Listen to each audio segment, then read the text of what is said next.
Thanks so much for having me. I'm incredibly nervous. I do spoken word and music, so I've been in front of crowds before, but I've never talked about something quite so personal, so please bear with me. I'd like to tell you about how I came to find the humanities, and to do that, I have to tell you about my experience with treatment-resistant mental illness. And to do that, I kind of have to tell you the story of my life, so parsing this down to a 10-minute talk was really, really difficult. There's lots of details left out, but hopefully I get all the important bits. So for me, I think something we often forget when we have conversations about mental illnesses, especially the common talks about depression and anxiety, is that there are plenty of legitimate reasons for anyone paying attention to the state of the world today to feel persistently sad and afraid. And I think when we try to understand mental illness, we have to also try to understand this world that we live in. Most of us are able to cope and react in a healthy way to the madness out there, but for some of us, we find ourselves fighting the madness in here too. For some, therapy and medicine can lead to a normal, healthy life, almost as if there were no madness at all. But for others like me who fall through the cracks of the medical model, what do? When I was about 8 years old, I couldn't sleep.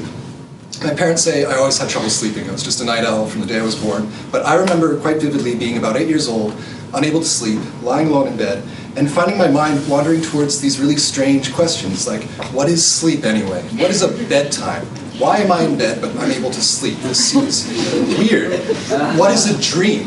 When I'm dreaming, I think that I am awake, so how do I ever really know?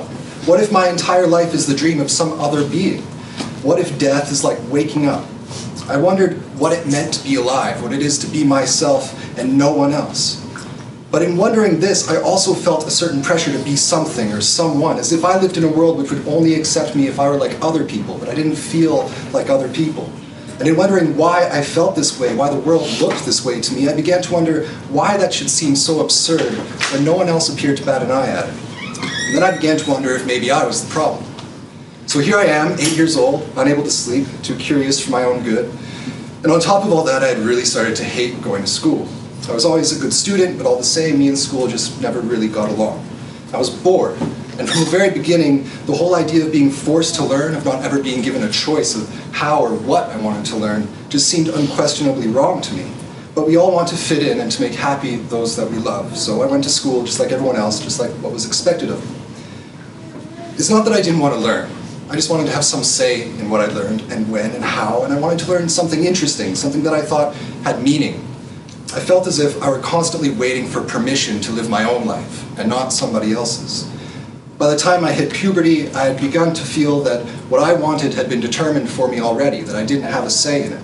And I was supposed to finish school, get a boring job, and start a family who I would hardly ever see lest I go bankrupt. So the questions began to change. And I became afraid of these questions, but they wouldn't stop eating at me. And just as I was interrogating the value of my life in this world, the Twin Towers fell on 9/11. In the aftermath of that day, I saw a world consumed by self-destruction, ignorance, fear, its own broken sense of humanity, and I saw myself as someone who might have something of value to offer, but with no opportunity to do so. As I began to see a world at war with itself, I started to ask myself questions about death. Deeper questions about death, harder questions about death. What would it be like to die? What if this dream ended and I woke up in another world, another life? What if that world, that life, was better than this one? In a sense, I was training myself. I was making myself sick without even knowing it by spending so many hours on so many nights filling my head with toxic thoughts. I didn't like school, but I had to go. I felt alienated by questions that no one else seemed concerned with. The world appeared crazy to me, but I figured, by comparison, I must appear crazy to the world. I wanted to fit in, but I felt fairly confident that doing so would make me hate my life. So what was the point? We tend not to think of mental illness as rational, and it most often isn't, but for me it certainly felt that way when I was in the middle of it. Medical science still has a precariously loose grasp on what exactly mental illness is and how to treat it in all of its various forms. We try to end the stigma by drawing comparisons with physical illness, to evoke the kind of sympathy and compassion that we get from seeing someone in a cast or in crutches or a hospital bed. But for me, a major part of the stigma has always been to be perceived as broken or ill in the first place, when I often see resilience and courage in the face of a suffering world. And of course we know that mental illness is often, very, very often, the case of being a victim of one's own biology. And medical science, though far from perfect, can and does help tremendously. And I don't ever want to detract from the experience of anyone who's been helped or saved by medicine.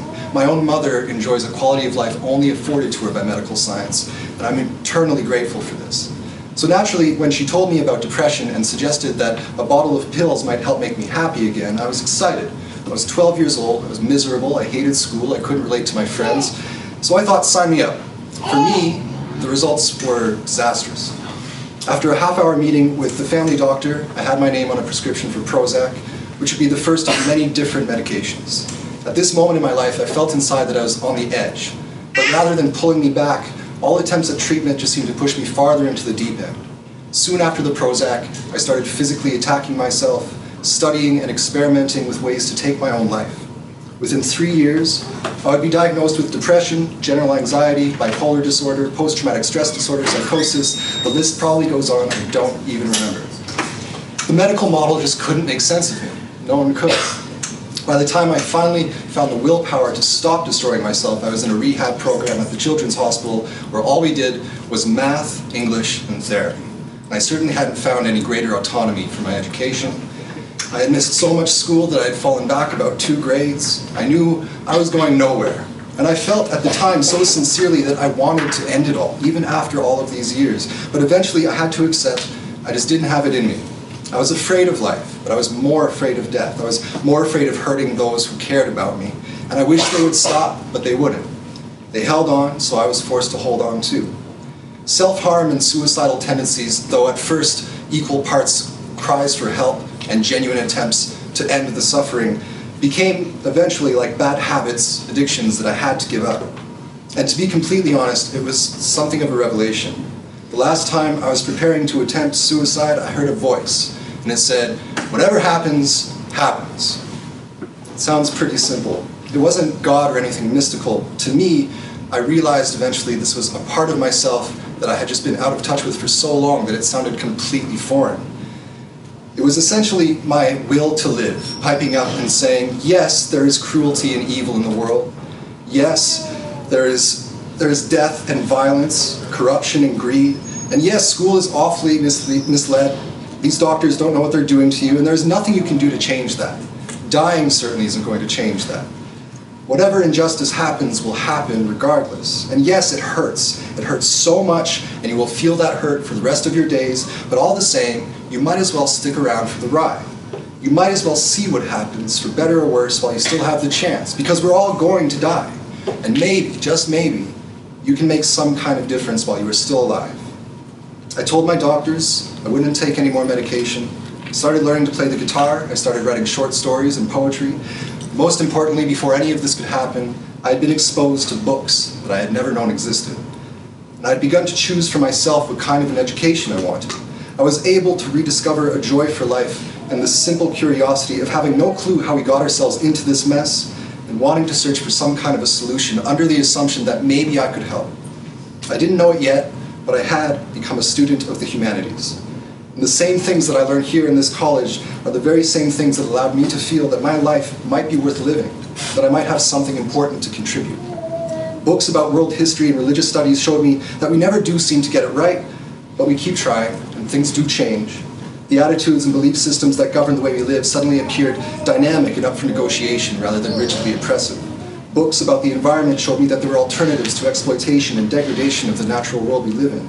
Books about philosophy showed me that politics, in theory, could operate according to virtue rather than capital.